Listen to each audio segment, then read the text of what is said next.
What is pagan about Christmas in Rome? Let's explore Roman cults and practices from Seoul to the Saturnalia.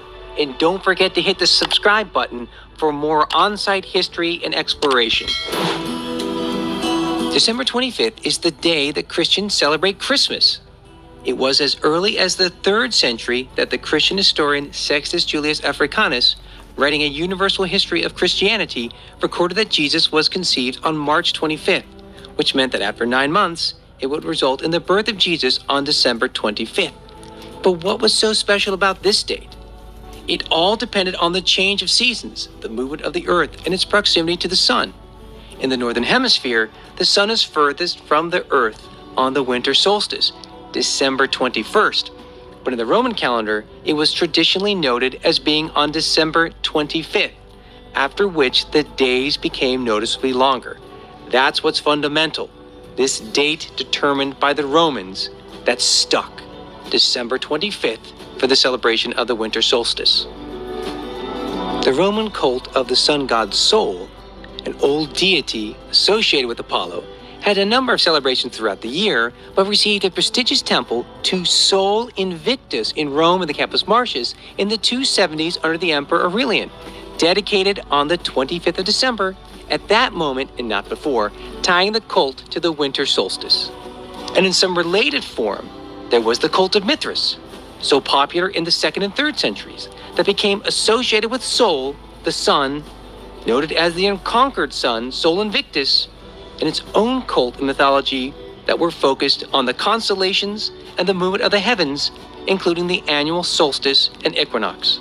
Besides the cult of Sol and Mithras, we must turn to the fascinating cult of Saturn, the so-called Saturnalia festival, which has so many traditions, always at the end of the year, that became absorbed into the Christian celebrations in various forms, all throughout Europe, in which private families celebrate with gift exchange, merrymaking, and even assigning a king on the festivities.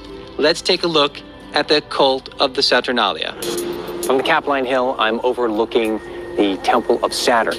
And this is the heart and soul of the experience of the Saturnalia. It starts with a public ceremony.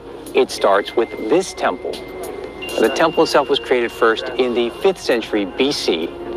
It's heavily rebuilt in the time of Augustus by Minucius Plancus, and that in turn is restored as the last revived and reconstructed temple of pagan Rome all the way into the 360s and 370s AD. It's a cult, it's a temple, it's a celebration that doesn't give way easily to Christianity, and in fact, there are a lot of aspects of the Saturnalia that are related to the celebrations of Christmas. Let's take a look. One of the curious things about the Temple of Saturn is the cult statue, made of wood, filled with oil, and year-round the legs were bound with wool, only to be removed on December 17th, the first day of the Saturnalia. Note that Saturn holds a scythe. He's a god of sowing. He's a god of harvest. This is the end of the season of the agriculture, and therefore it's all due to this god who's giving us abundance now, Saturn. That's why shops are closed, businesses are shuttered. It's a time to reflect and enjoy. Saturnalia is a festival that is on December 17th, but the days are added. And in the imperial period, we get to the period of 7 days that are celebrated from December 17th to December 23rd. Now, it starts off with a public sacrifice in front of the Temple of Saturn. It's funded by the treasury in the Temple of Saturn. And then there's a public banquet. In the public banquet, everyone is allowed to participate. But the rest of the celebrations take place at home. It's a time of merrymaking. It's a time of drinking. It's a time of games. Gambling is allowed even in public. It's a time for every stratum of Roman society to participate and have that time off. And there's a big period of gift exchange throughout, in particular, the sigillaria. So you have these wax figurines and terracotta figurines that are given as gifts. Sure, many of the gifts can become quite expensive for the wealthy, but most people, it's a bag of nuts. It's a little figurine, it's a candle.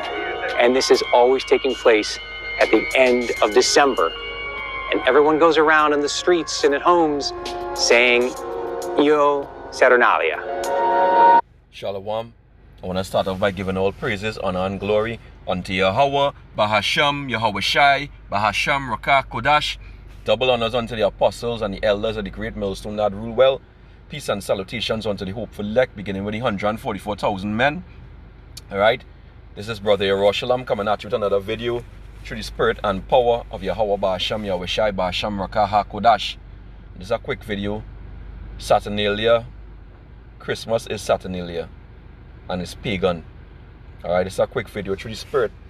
Alright, you saw this video that we just watched, and they're showing you basically the history of Saturnalia, you know, and it's Christmas when basically the Roman Empire basically so-called picked up Christianity, you know, and they incorporated the paganism into the truth.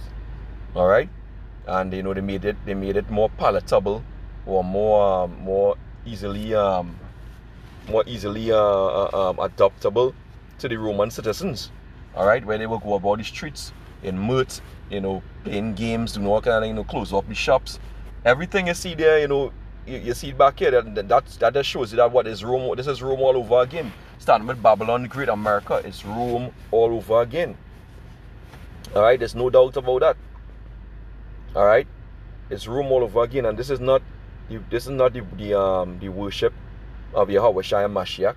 Yahweh Shai wasn't born in dead of winter. Right? Yahweh Shai was born around the time of the Passover. Alright, when you examine the scripture, you'll see Yahweh Shai went to the temple when he was 12 years old, around the time of the Passover. Alright, so he became 12 years old, which became what? A man in Israel, because he became a man or a woman at 12 years old. Alright, let's read that. Luke 2:41. Now his parents went to Jerusalem every year at the feast of the Passover, right, which was according to the law. This is a visit Jerusalem 3 times a year. And when he was 12 years old, they went up to Jerusalem after the custom of the feast, right? So he was 12 years, he turned 12 years and they went up, right, which coincided with what? The time of the Passover. Which means he was 12 around the time of the Passover, definitely not December the 25th. That's a lie. Also, very quickly, let's get the book of Jeremiah. So we just proven this. I'm not going to make this video long. I don't have much power here. Jeremiah chapter 10. Phone is about to die. Jeremiah 10:1. It says, Hear the word of Yahweh Ba'ashem Yahweh Shai speaketh unto you, O house of Israel. Thus saith Yahweh, Learn not the way of the heathen, and be not dismayed at the signs of heaven. For the heathen are dismayed at them. Yeah, they worship the stars, the sun, just like we saw in the video at the start. Worshiping the sun, Sol Invictus, bullshit like that. Alright, that's for the heathen. For the customs of the people are vain, for one cutteth a tree out of the forest, the work of the hands of the workman with the axe. Right, that's the same Christmas tree. They deck it with silver and with gold. Woo! They fasten it with nails and with hammers that it move not. Right, so they hit the nail right on the head. Pagan shit. They are upright as the palm tree, right? Because they're like the evergreen tree. That's what most of these Christmas trees are, right? But speak not, they must needs be born, because they cannot go, which means you have to carry it because it's dead, right? Be not afraid of them, for they cannot do evil, neither also is it in them to do good. So they can't be worshiping that tree. Even though you know you're no longer cutting them out of the forest, you're going in the store and purchasing them, you're setting them up, putting up a stand, a tripod leg, and setting up the tree and putting the gifts on it, and then bowing down to the tree and taking the gifts as if the tree gave you the gifts. It's bullshit. It's pagan worship. Right? It's pagan worship. So now let me get a few precepts and close this out. The book of let's get the book of Mark chapter 7 and verse 7. It says, it reads, Howbeit in vain do they worship me, saying they're worshiping Jesus, which is really Yahweh Shai. They lie. Right? Howbeit in vain do they worship me, teaching for doctrines the commandments of men. Right? Bullshit. Now let's get the book of Colossians next. Yeah, let's get Colossians 2 and verse 8. It reads, Beware lest any man spoil you through philosophy and vain deceit. And that philosophy, that's that wine, is spoken about in Habakkuk the 2nd chapter. Esau's wine, his wicked lies and philosophy, which is really pagan worship, right? And vain deceit after the traditions of men, after the rudiments of the world and not after Hamashiach Yahushai. Right? So it's nonsense. In the NLT it says, don't let anyone capture you with empty philosophies and high-sounding nonsense that come from human thinking and from spiritual powers of this world rather than Hamashiach. Right? Perfect on the spot. Now let's get the book of Ephesians, chapter 6, verse 1. It says, children, obey your parents in the Lord, for this is right. Honor your father and your mother, which is the first commandments with promise, that it may be well for you. Now this is going into obeying your father and your mother, but the scripture spoke about that your parents was a teacher, the laws and the statutes.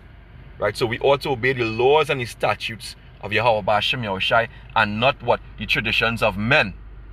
Right? This is what we're supposed to obey. Alright? Right? So I'm not going to go any further. You know, Lord willing, I pray this lesson was edifying. I want to give all praises, honor, and glory unto Yahweh B'Hashem Yahushai B'Hashem Rakah Kodash. Double honors unto the apostles and the elders of the great millstone. Peace and salutations unto the hopeful elect, beginning with the 144,000 Salakia. Till the next time, Abad Babal and Shalom.